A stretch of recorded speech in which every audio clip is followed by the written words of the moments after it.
And We're welcome back live. to the Crypto Hawks program. We've got Caleb and Brown here, everybody. And I know crypto has been very hectic. I think we're on the verge of something nice. I also know that Australia, the government, just gave some clarity to exchanges and stuff. In a few minutes, I'll have Jim talk to you guys about that if he's heard much about it in his circles. But I think we're starting to have very serious talk about crypto clarity and laws. You guys know I've been going over all these articles where JP Morgan is even saying we've got to hurry up and get this done. Um, I think we're at the bottom. And you know what? Maybe if we're not, we're not. I don't predict stuff. What my job is to look for news and get everybody prepared. That's what we do here. I'm not a fortune teller, but I do have Zoltar right here. This is your fortune teller right here. The Zoltar guy, which is not showing up. Oh, there we go. That is the fortune teller of this program right here. My name is Crypto Hawk. We got Caleb Brown in the house. I'm going to turn it over to Jim. I'm going to go check my other YouTube page and make sure everything's good, and I'll be back in just about a minute. Yeah, so look, thanks for having me on again, Hulk, and good to see everyone again. For those that are new, although I know that there's a lot of returning people that listen to this every day. My name's Jim. I look after the partnership side of the business here at Calvin Brown. We're a global cryptocurrency brokerage, so we help clients safely buy, sell, and swap crypto, but done so through their own dedicated broker. So, as Hulk said, there's a lot of interesting developments still occurring within crypto, even though we're seeing a lot of crazy things happening in the market. Not so much from a crypto perspective, but more from a geopolitical perspective. Honestly, crypto's held up pretty well considering all the things that are going on globally right now. So we can speak to that as well. But yeah, excited to be here. We try and do these every 2 weeks.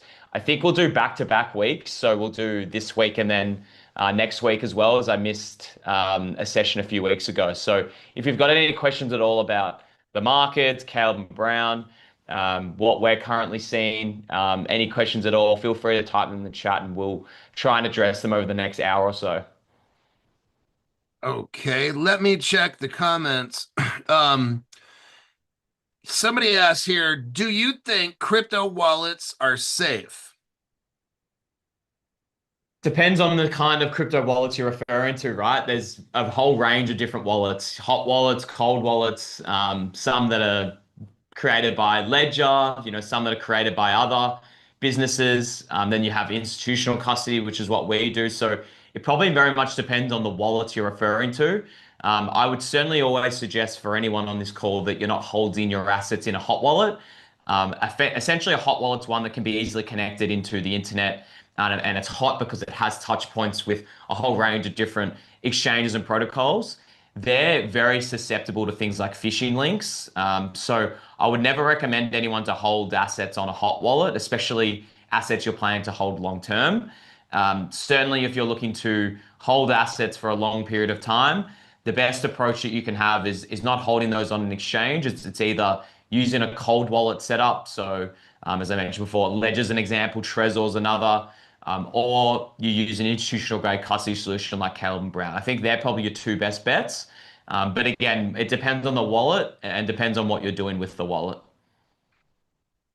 Okay, what sets fire blocks, which is what Caleb Brown uses, why is that better than your like ledger device? Why is it better?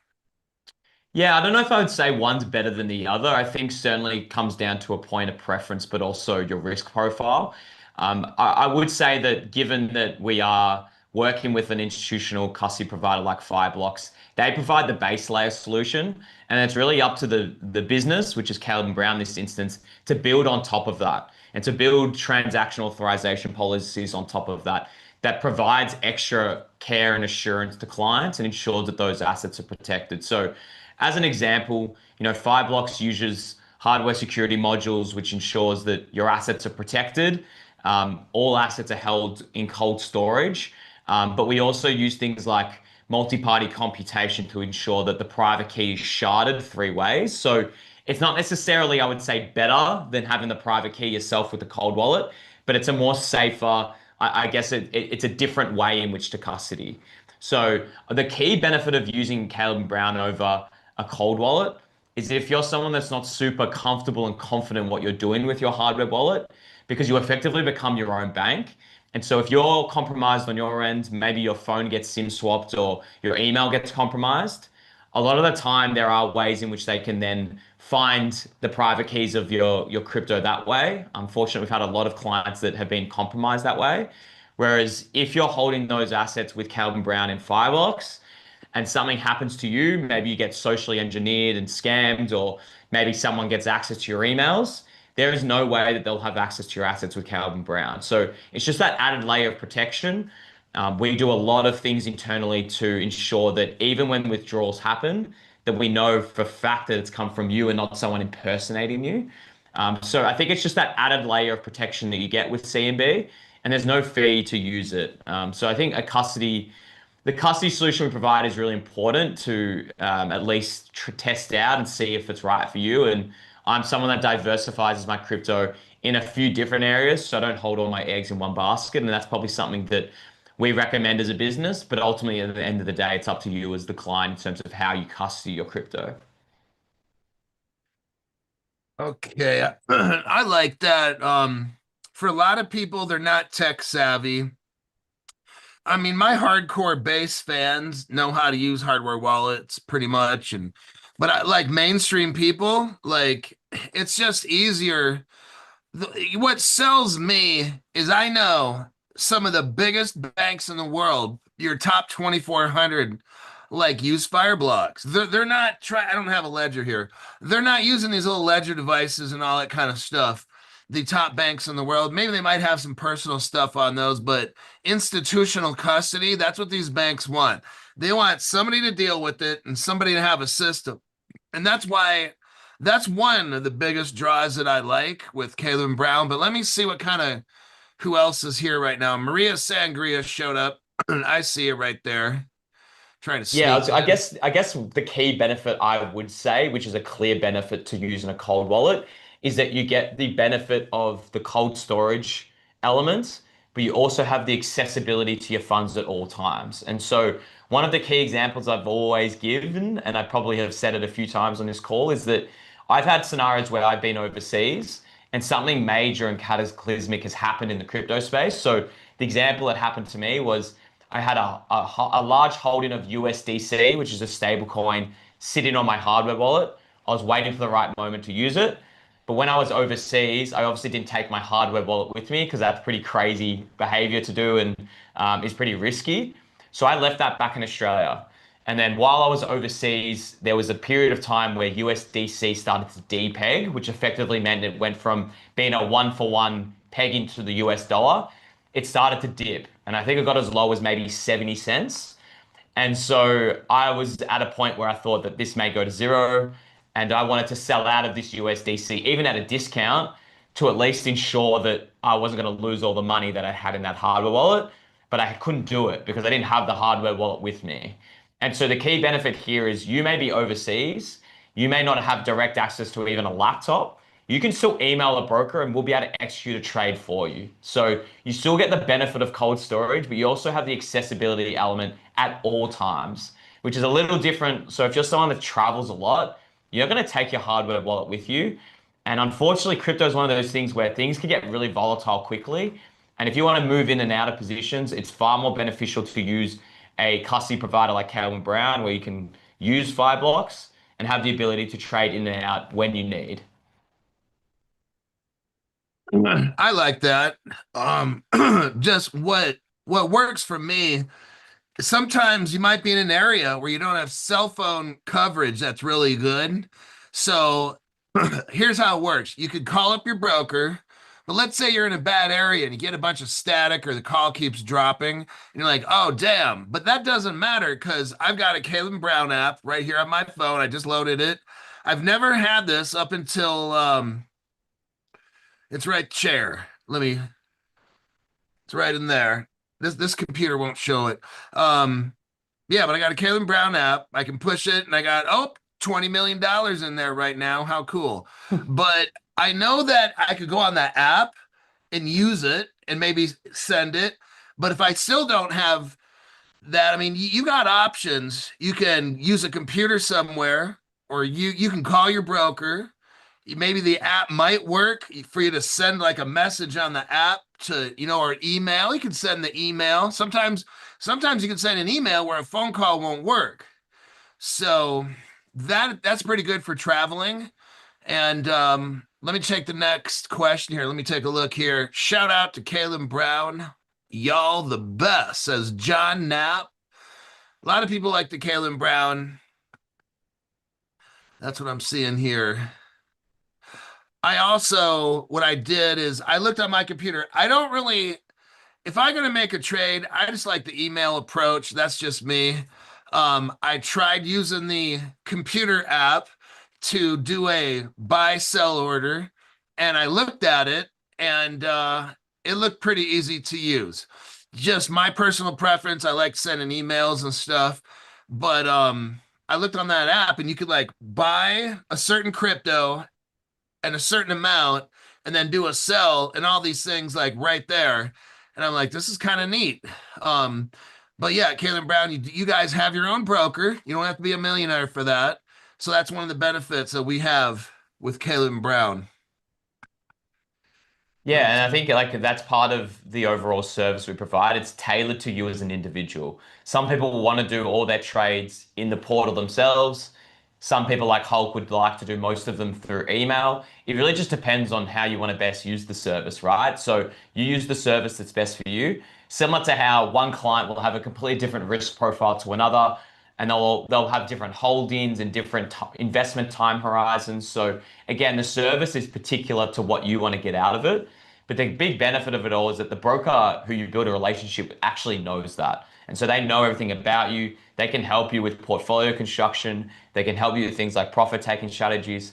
And in this scenario, they can help you execute your trades even just quickly via email when you want, which again is really important because we've seen time and time again when we have really volatile days like the October 10th crash last year, a lot of these other exchanges will actually have downtime where you can't even access your assets. So even if you wanted to make a trade or maybe something's on discount because of a big crash and you want to buy something, a lot of the time these exchanges will have downtime and you won't be able to access your account for multiple hours. The benefit with CMB is that you'll always have access to your account, but you can also email your broker to get trades done whenever you need. That's what I liked. I noticed back in October when everything went shut down and everything dumped, I noticed I couldn't make trades on like MetaMask and these other places I had my crypto. I'm like, damn it. So then I heard, oh, Caleb Brown had no issues whatsoever. And some of you might say, oh, I want to put my I mean, put your crypto wherever you want, but like when stuff goes bad, Caleb Brown stays open. That's what I've seen. So I'm usually a holder, not a trader, but what I do with my phone, that's the stuff I don't mind pumping and dumping or whatever. But when I have stuff on Caleb Brown, that's like my that's like the gold or the diamonds. You don't want to like lose it. Whatever's on my phone, I don't give a shit what's on my phone. I got different things on there, crypto, MetaMask, and whatever it is. But the bulk, like the 90% of what I got is Caleb Brown, but this other little 10%. But when that dump happened, I couldn't do shit from my phone because I was using these other exchanges. So just putting that out there. Has Here's a question from John Knapp. Has your client volume been jumping significantly as of late? Your client volume. Uh, if I'm being completely transparent, it's probably gone the other way, actually. And we usually do see this when there's a bit of a lag in the market around it being pretty stable, which is good in a lot of ways, but usually our trade volumes spike in periods of volatility, either people are selling or buying. So we've actually been a little quieter over the last month or so, but that's to be expected. I think there's a lot of fear in the market right now. I think, we're seeing the S&P 500 was down 6% last week. Gold and silver were down quite a lot, around 8 or 9% for gold. So there's a lot of fear right now, just simply because no one really knows what's happening, whether World War III is actually going to start or not. There's a lot of, there's a lot going on from a geopolitical situation right now, both with the US and Iran, and a range of other countries as well. So yeah, I think as of right now, we've probably been a little quieter than we have in previous months. But honestly, for a lot of our clients, they're adding to their positions. They're looking to probably more less diversity when it comes to their portfolio, but more have more concentration when it comes to the assets they have the most conviction in. So yeah, we've been a little quieter on our end, but look, I think this is also a great entry point for a lot of people that are getting into crypto. And as I said, especially the majors like Bitcoin has held pretty stable throughout this period of time. So yeah, that's currently what we're seeing internally, but we're seeing a lot of people concentrate more into their big winners rather than buying, a whole plethora of different assets right now. Miss Derringer has a question. When you move your crypto from your personal account into your LLC, is it best to put back on a cold wallet and then into the LLC? I'm thinking in terms of keeping it untraceable to me, if that makes sense. Look, I don't know how to comment on the untraceable part. I think that depends on whether you're reporting what you're doing to the IRS.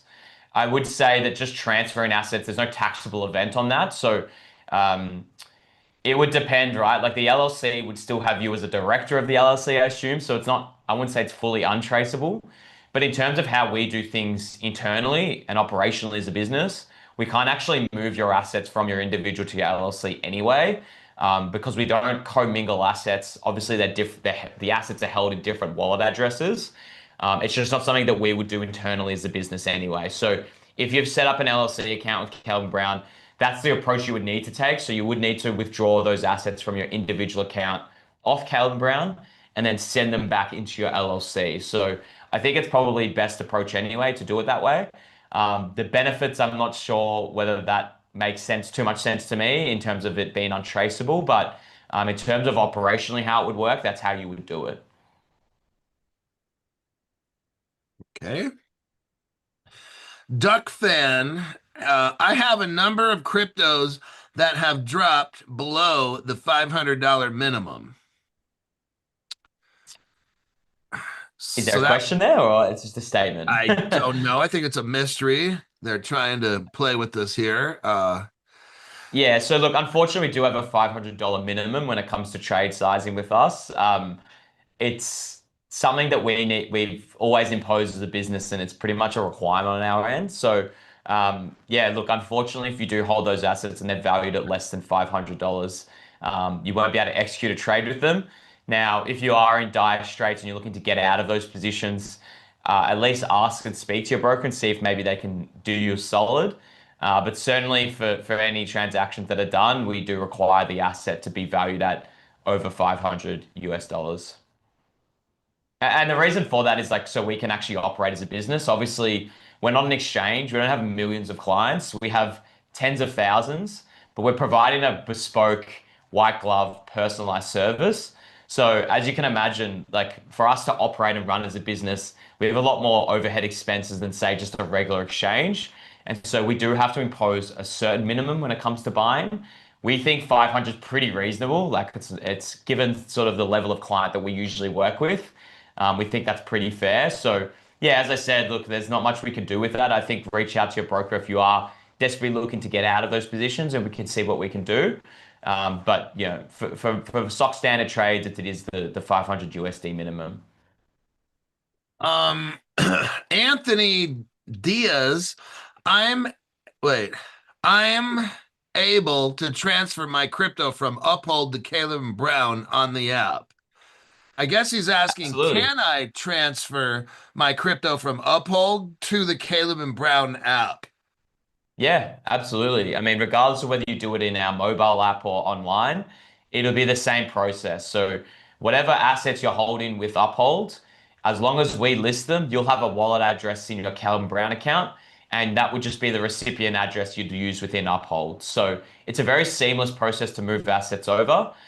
There's no fee on our end to do that. I'm not sure about Uphold. They may charge a fee, which I think for transferring assets is probably pretty disingenuous, but I don't know if they charge a fee. But yeah, it's a pretty quick and easy process, and you can do so either through the app or through your desktop browser as well. Daniel Garcia says 80-20 combo is working for me. 80% Kalen Brown, 20% on Tangem. I guess I mean, yeah, man, whatever works.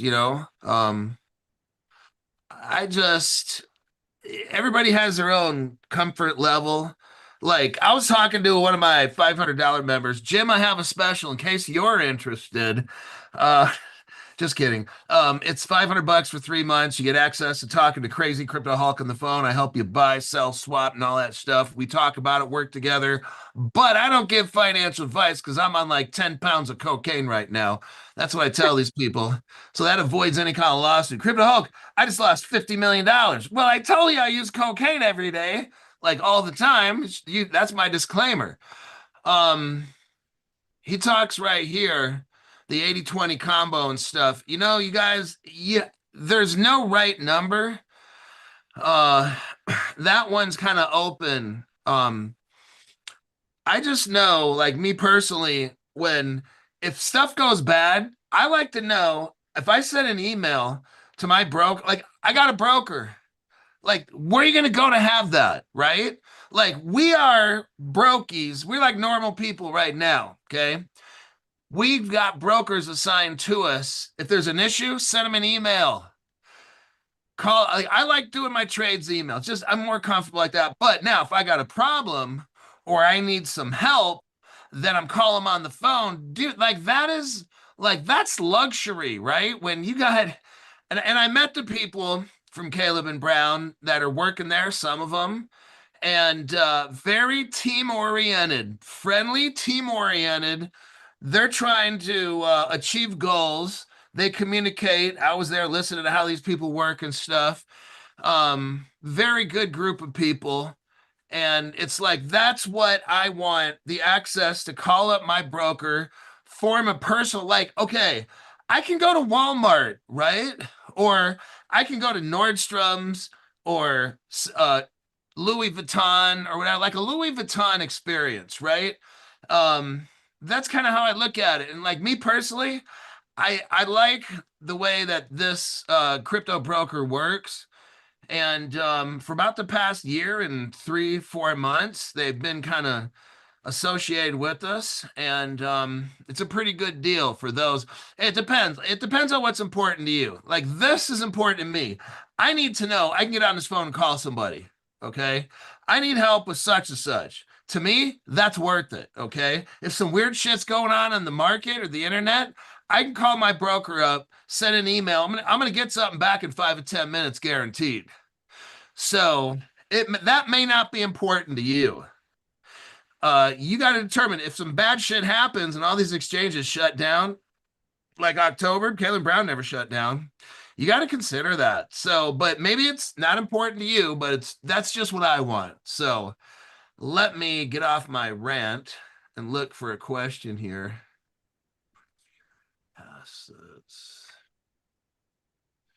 Let me back this. Okay, we got some questions that came in. Let me back up.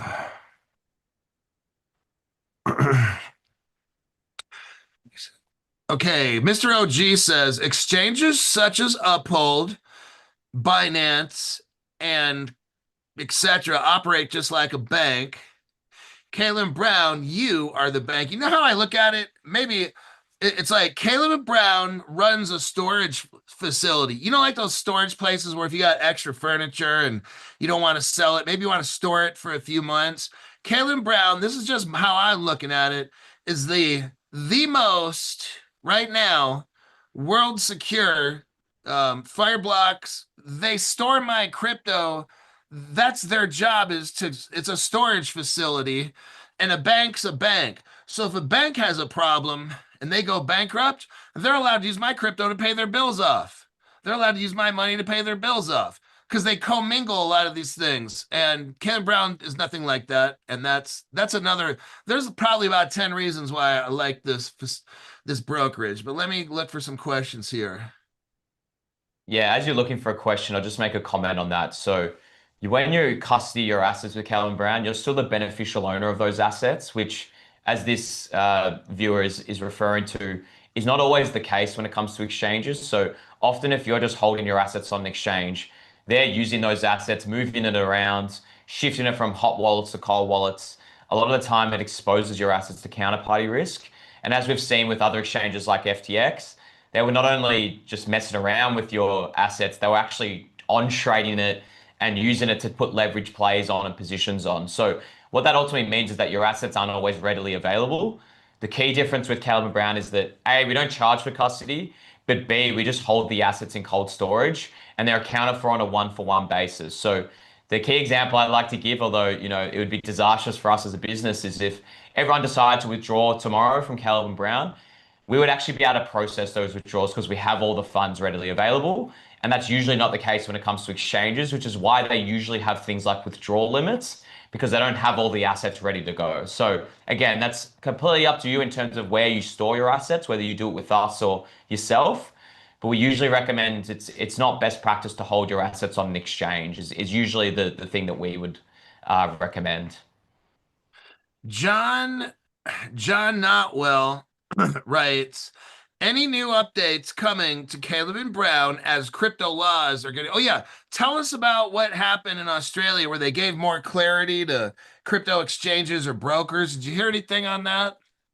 Yeah, so for an update on that is the Australian government has recently just passed legislation that requires all Australian exchanges and brokerages to actually have what is called an AFSL license, so an Australian Financial Services license. So what that effectively means, and it's one that we've in the process of now applying for ourselves, is that we'll actually be able to provide financial advice, funnily enough, to our clients, at least our Australian clients.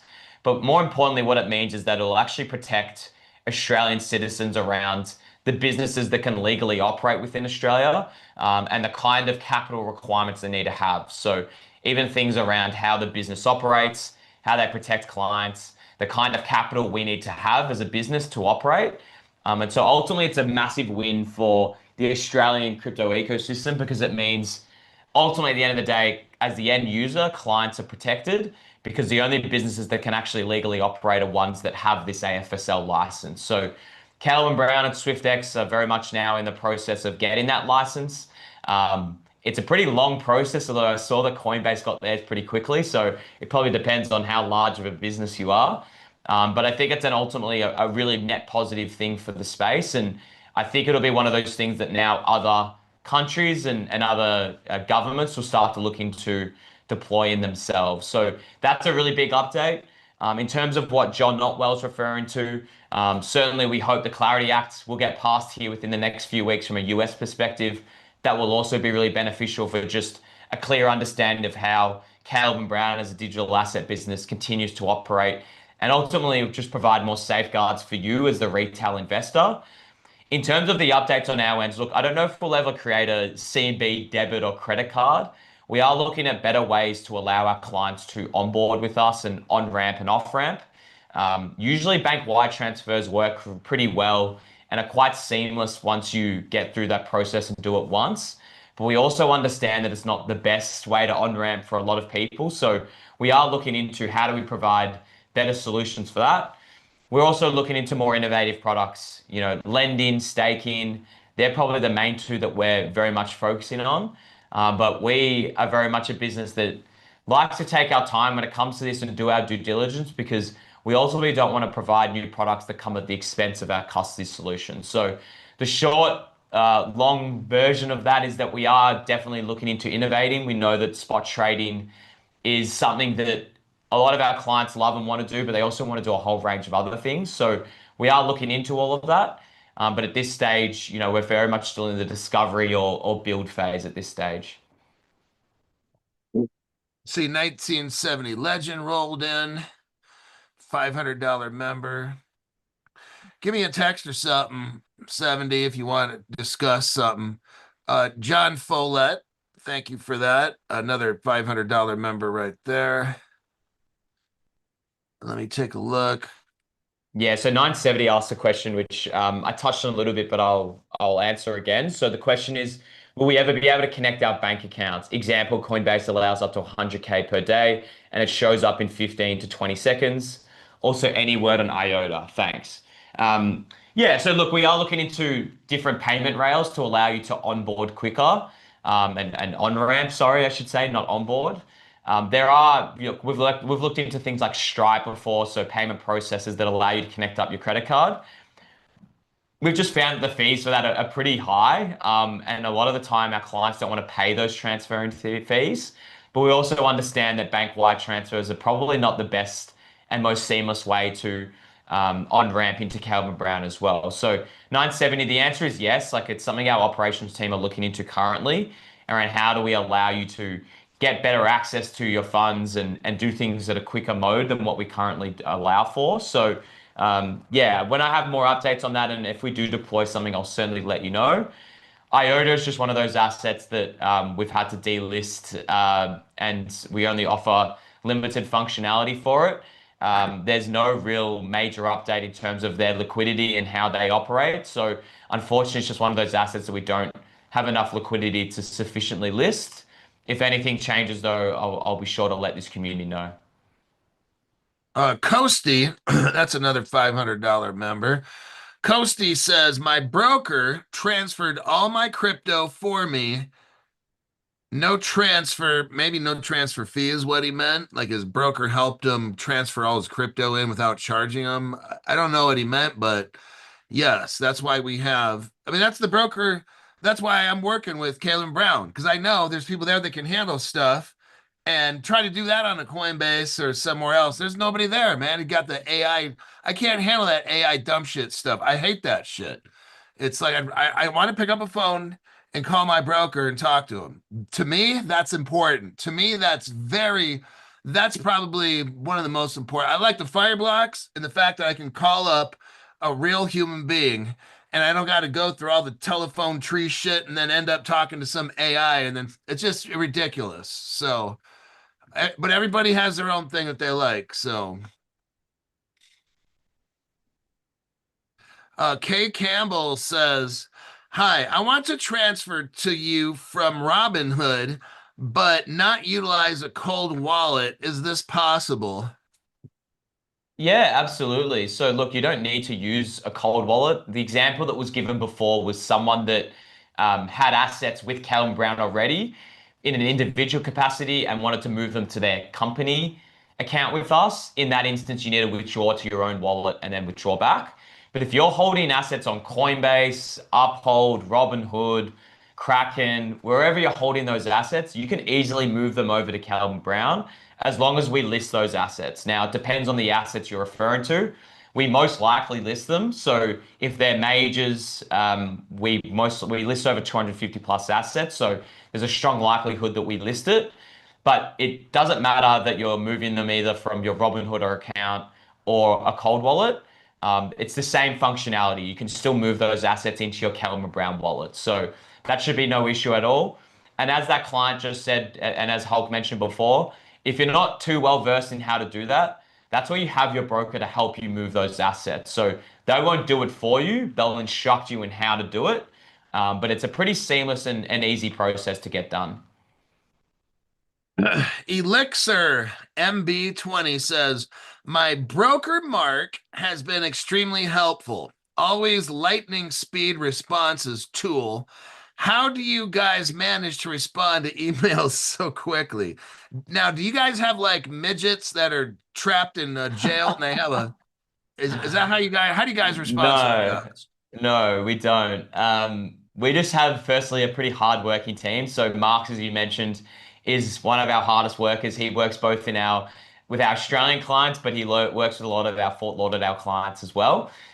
So in terms of how we respond to emails quickly, we just have a very mature operation here. We have a broker who has his own inbox and his client book, but we also have a customer service and customer support team that work really closely with the brokers as well. So sometimes you may be emailing your broker and you may have one of our customer support team reach out. They're all real people that have crypto knowledge and experience. And often at times they'll be maybe the ones that handle specific matters for you. When it comes to anything brokerage related, that's where you'd have someone like Mark's work directly with the client. The other reason why we can respond to emails so quickly is that we have both people in our Australian office and our US office. And so when our Australian office is asleep, that's when our US office is on, and they'll be managing the inboxes of the Marxes of the worlds and Hamishes and Sean, the people that live in our Australian office. So what it ultimately means is that their inbox has 24/7 coverage. So that's why we are able to get back to emails quite quickly. Try doing that on Uphold. Send them a message. Hey, Coinbase, all you Coinbase fans, send them an email. See if they get back to you in 5 or 10 minutes. Like when I first joined up with Caleb Brown, I didn't quite believe they actually had this was, I think, before Florida opened up. So I'm like, I don't buy this. They got 24 hour. Like somebody, a real person on the phone. I'm like, fuck this.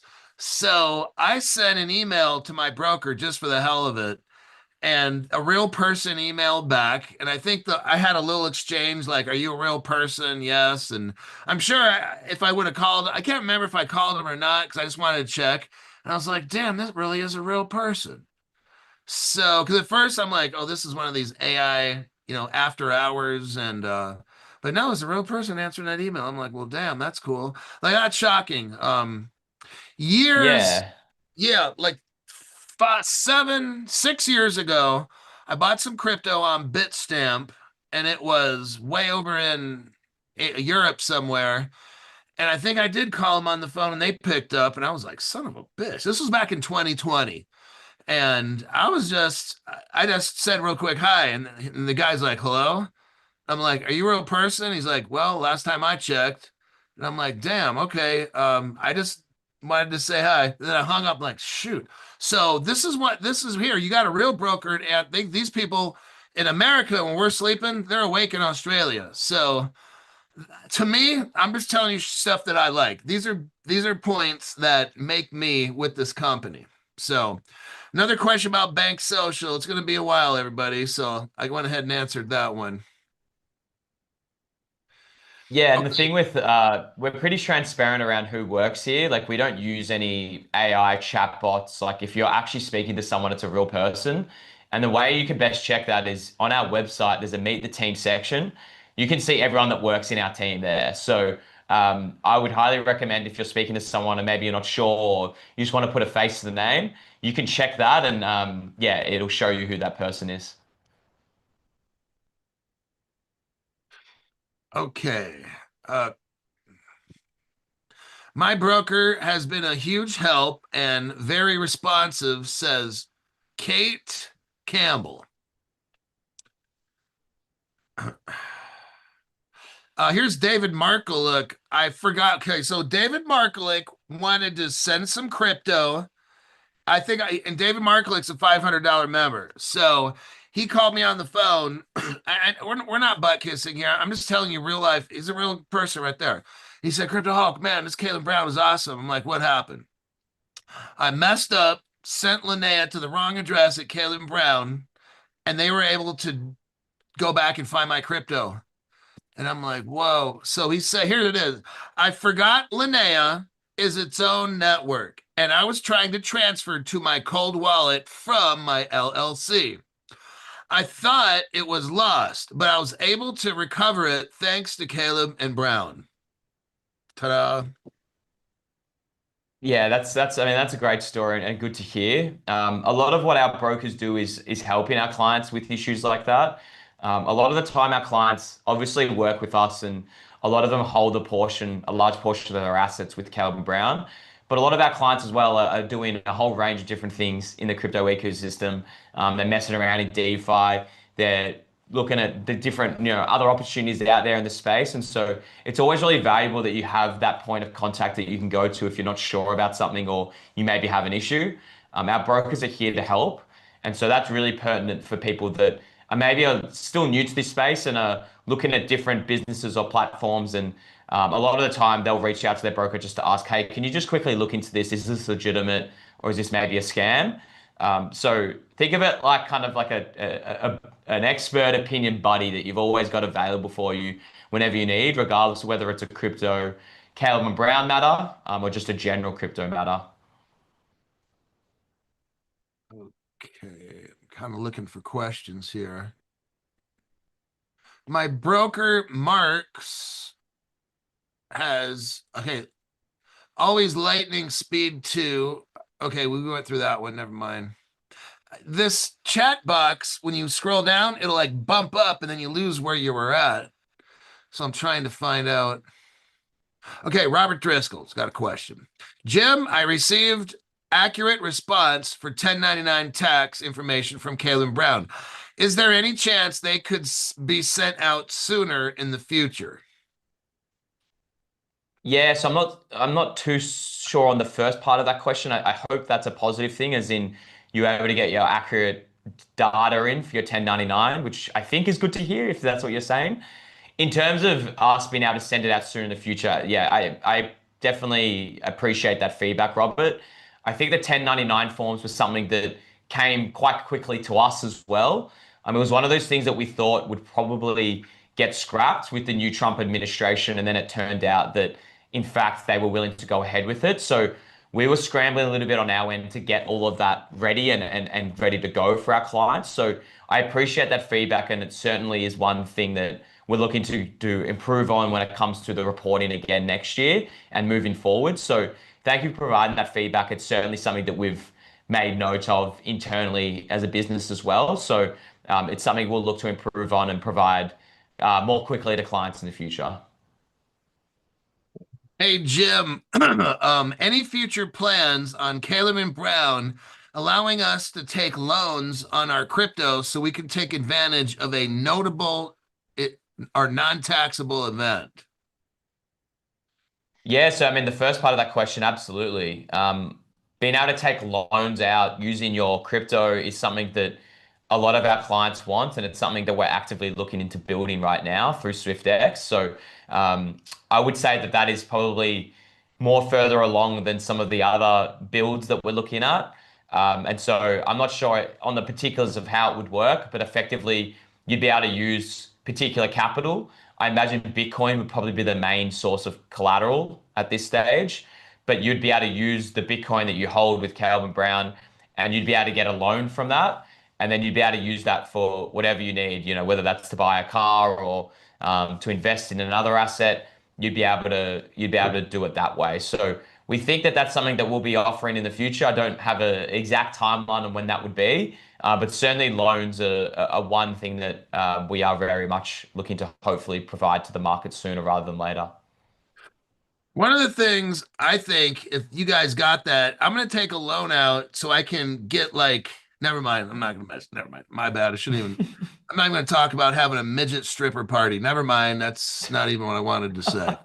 Uh, hey, Jim, will Caleb Brown be coming to, I think, New York? They put new, but not York. So,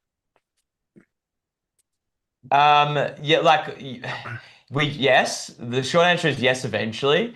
New York's probably the hardest market just in general, not even just at a state US level, more so just general market that is very restrictive and is very onerous to get licensing there. So it requires a digital asset business to have a bit license. That bit license is very difficult to obtain. It can take over 2 to 3 years to get and is very expensive as well. So look, it's certainly not a personal or business decision. It's one that we very much want to service New York clients. It's just very hard for us to get a bit license is really the crux of it. So hopefully long term we'll get the license, and I know that there's a lot of people in this community that have reached out to me previously about it. And if anything changes or there's any concrete updates to that, I'll let you know. But as I said, it's not really a business decision. It's more that we just don't have the license to onboard clients there at this stage. I see Jane Zars's comment right there. She's a $500 member. Let me go through here. We hope Caleb Brown will be a bank someday so that we never have to move our assets. What do you think? You got any comment on that? Are you allowed to comment on that?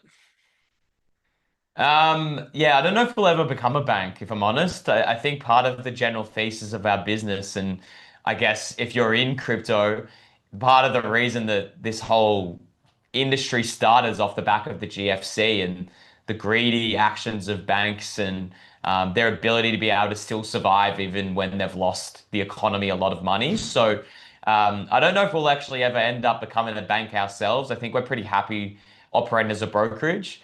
And ultimately, long term, I think a lot of the people in our business think that the way that we bank and the entire banking system will probably change for the better.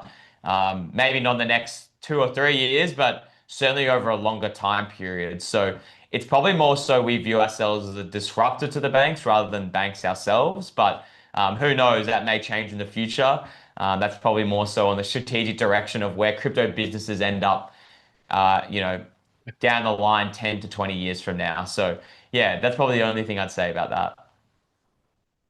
Now, some of you guys know about 3 years ago, CryptoHawk showed the origins of WorldCoin, and WorldCoin used to be called World Dollar, and World Dollar, its origins, along with Ripple's origins, which was Gary Fugger, which CryptoHawk was the one that told everybody about that. 3 years ago, I was telling all about Gary Fugger and how he's just trying to create a new system to replace the Federal Reserve. So crypto in itself, its whole goal was to get away from banks. And then some people are like, are you going to become a bank? But if you understood the history of crypto, it was to get rid of the banks. So as a purist like myself, that's why I like Kalen Brown, because they're not doing all the commingling and the staking and all this crap that all these other places are doing. I like the brokerage for me. If you're trying to do all the other stuff right now, then I don't know. But for me, I want to make sure everything's done 100% correct. And I want 0% loss. I don't want no FTXs happening. I don't want no commingling. I want things just as they are. And eventually in the future, they will have staking where you don't have to move your crypto. So that's what I like. The Mac Attack, another member of the channel. I just used my broker tonight for a transfer of Canton coin. Helped me right away. As always, best support. Alrighty then. Let me go through here. How much time we got left? Okay, maybe like 10 minutes.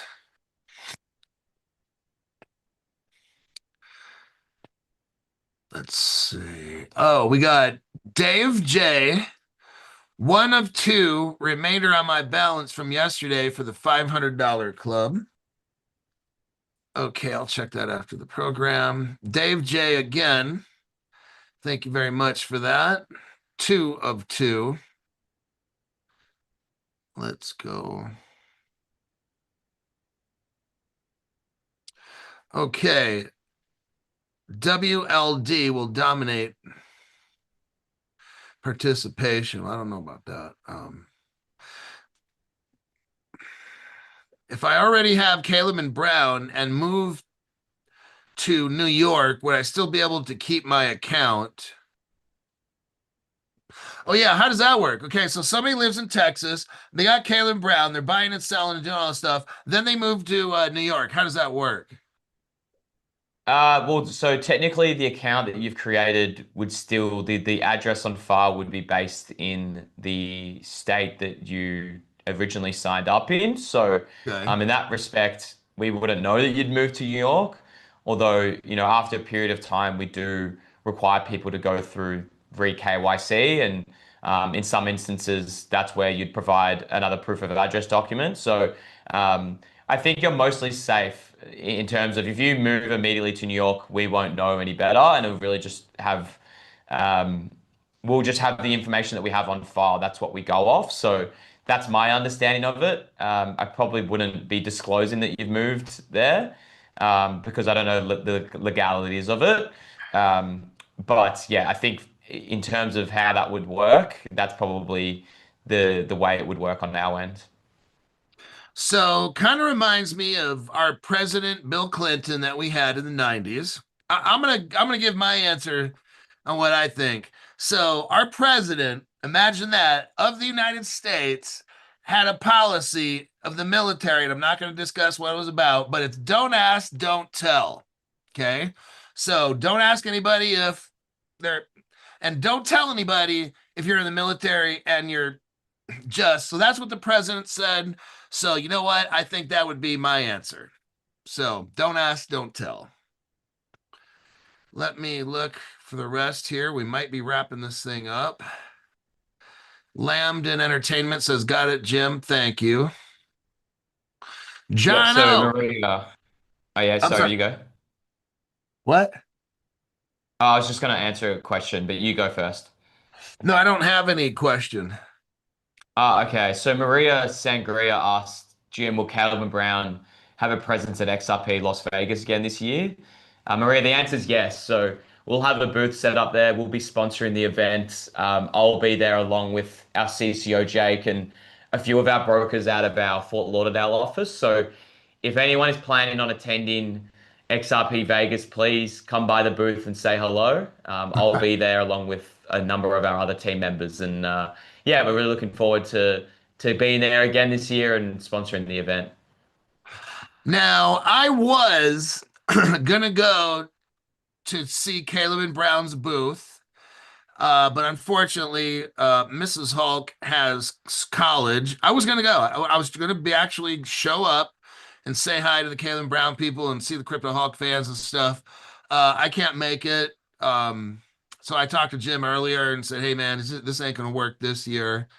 So unfortunately, but you never know. Maybe next year. Hopefully, we won't be in next year. We'll already be rich. But anyhow, I think let me check for any last questions here. Okay, what's the latest with the Linnea token? Jim, what's the latest with the Linnea token? Just so this guy will get his question answered. I don't know that there's much development. I know that there was a certain exchange that had limited listings for it, but look, for us, you can use Lana token, you can buy, sell, swap out of it, and custody it with us.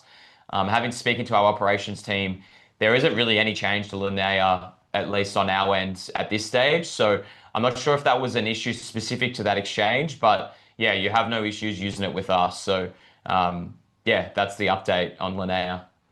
No, just yeah, somebody showed me and actually Grok, somebody showed me a screenshot. They had Kraken regular, not the pro. They had Kraken regular. They took a screenshot and said that they were not allowed to trade Linnea in the United States. And then I had other people said yes they were, blah blah blah. So I went to Grok. Grok's all confused. He must be high on cocaine and heroin. Grok said to me, "Yes, that is correct. Linnea is not allowed to be traded in the United States." So then I woke up the next day, typed it in again, and Grok said, "Yes, Linnea is allowed." So I don't know. So Yeah, I think there's always a bit of a concern. Look, these LLMs are really great for a lot of things. They can still hallucinate from time to time. And I think if you're going to base all of your information off the information they're pulling through, that's where you can often get things that are factually incorrect. So I'd still go to the source. I'd still ask that exchange specifically if you had that concern.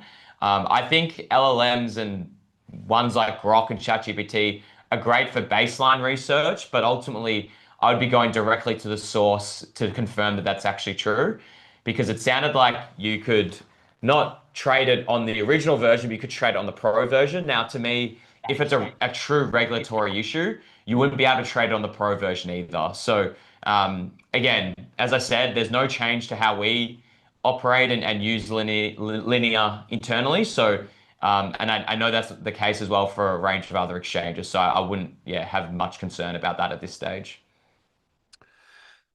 okay. Um, Maria Sangria. Jim, can we get an invite to your party at XRP Las Vegas this year? Um, I don't know if we will be doing a party. We did a small little drinks last year after one of the days just to connect a lot of our sort of high net worth Calvin Brown people and partners.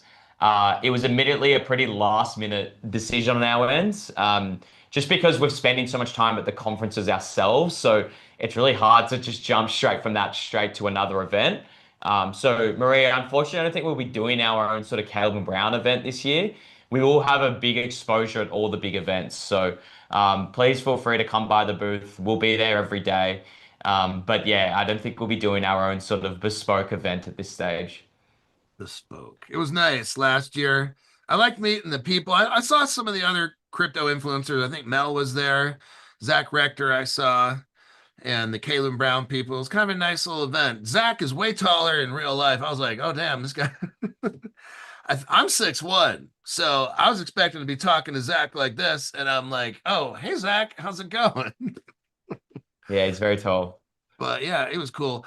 All right, everybody, that is it. Jim, that's it. I will say goodbye to everybody. Any last words, Jim? No, thanks everyone for joining on the call. I will put my email real quickly in the chat. So if you've got any questions, feel free to reach out to me. And if you're new, we'd love to work with you at Calvin Brown. So everyone have a great rest of your week, and we'll probably do another one next week. Sounds good to me. I'll see all you guys tomorrow. I don't know if I'm going to have a 7 a.m. show or a 5 p.m.-ish or so. It's Friday. I'm not sure. I got to do something during the day. I'll let you know then. I'll see you.